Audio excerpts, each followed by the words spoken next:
guys, have my full week of training. This is the most footage I've gotten in a very long time, so that's the kind of week in review, the highlights of stuff. So you'll see the bench press and the deadlift stick out, of course, because I had a PR for triples on both of those, and then the same kind of setup as you saw the last time. I think only real difference is my deficit deadlifts. I switched those out from kind of a heavy emphasis to a more tempo emphasis with restricted rest periods. But we'll get right into it. So Sunday, I start my training weeks on Sunday. I try to, if I can, this is my heavy bench press day, do this at my university gym because the benches are a lot wider and there's not Olympic bars, so there's no whip to them, which makes benching a lot easier. So yeah, you can see the speed difference in most of my lifts with this barbell. So I went for a 260 triple.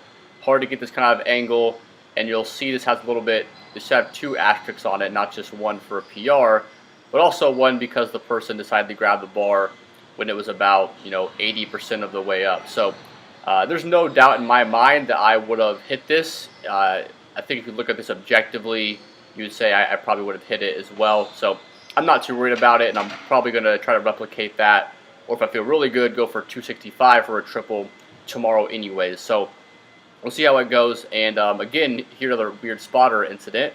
You see this guy kind of randomly come over, and he scared the shit out of me when I saw him out of nowhere right there. I was really concerned.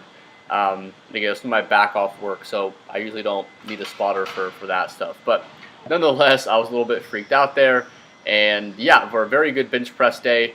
But kind of the theme of this week, and I'm sorry for the I think Taylor Swift is international, so I'm sure the international people watching this will get this reference too, but I really don't know why. I just kind of thought of this as I was editing this video. I didn't have really a topic to talk about, but you'll see in a fitting fashion. I'll just let you watch this squat really quick. So yeah, that was a 425 for what was supposed to be a triple, and by the looks of that, you can clearly see I did not have a triple in me that day, or certainly not on that set. So kind of the theme for this week is shake it off, and what I mean by that is as your training age increases, as your level of qualification increases, you're not just benching 100 pounds and squatting the 200s and deadlifting the 300s. As you get strong, shit gets harder, right? And you can't let it affect you. You can't let even a bad set or a bad exercise affect the rest of your workout. Certainly not the rest of your training week, right? You just kind of have to get over it.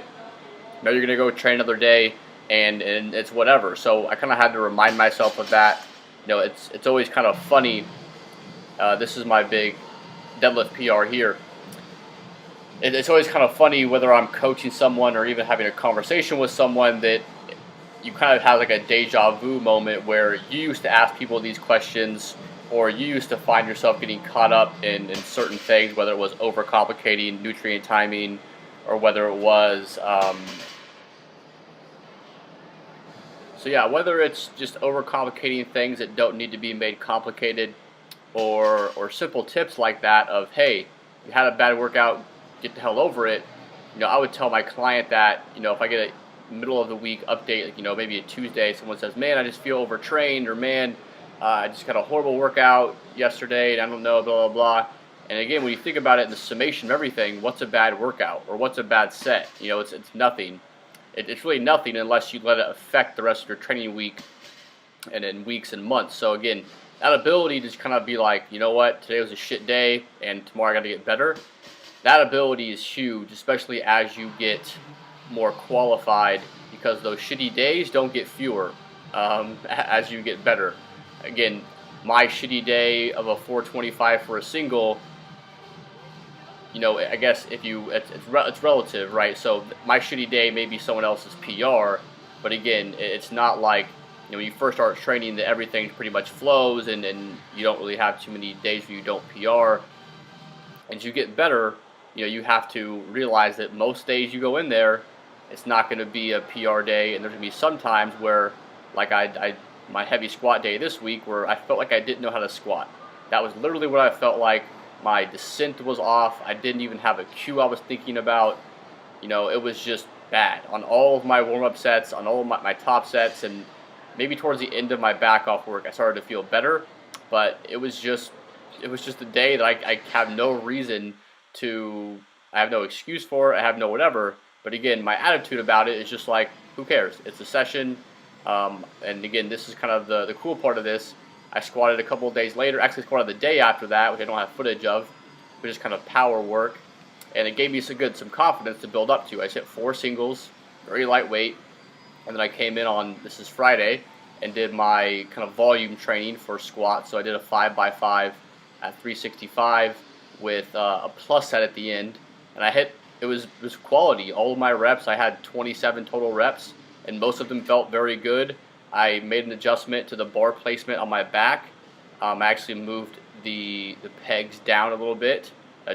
These CrossFit gyms are really nice. You can see that over there on the right side. They're very, very minute changes in the squat rack, so you can set it up to be better suited for your actual height and whatever bar position you want. So I lowered it down one. It felt immensely better because, again, if you start in a bad position with any lift, like if you start with a kind of a forward lean in a squat, especially for myself, that tends to be an issue. It's going to end really, really badly when I'm under kind of PR, heavy loads for me. So again, I was able to stay more upright. Again, this is 365, so of course I'm going to stay more upright with it. But I felt more confident. I felt tighter, just more stable in this position here. And you see I hit my 7th rep coming up here with plenty of in the tank, right? I had plenty more kind of rallying on here, but that was by no means a RPE 9 or 10 or whatever. But yeah, that was kind of my message for this week that I kind of had to remind myself of. And again, I think we can all learn shit like that, right? We can all know not every day is going to be a championship day, but you can't just give up. Go in, get your back off work, do your volume work, go stretch or whatever, come back the next day, and it's done. Stop thinking about it. You had a shitty day, whatever. The next day you come in and crush it, right? So just have some deficit pulls here. And this is some tempo work I do about every 1:30 to 2 minutes. So again, it's kind of like speed work, but I don't really like speed work. Power, I'm trying to move the bar fast. And I have a special tip for you guys. I actually did some assistance work this week. Now I always kind of do some, but I wanted to show you guys what I kind of do. This is just some occlusion dips right here. So again, just some normal dips with some occlusion to get it in a little bit more efficiently for me. But yeah, that's it for this week, guys. Hope you guys liked it. Like, share, subscribe, all that cool stuff. And I'll see you next time.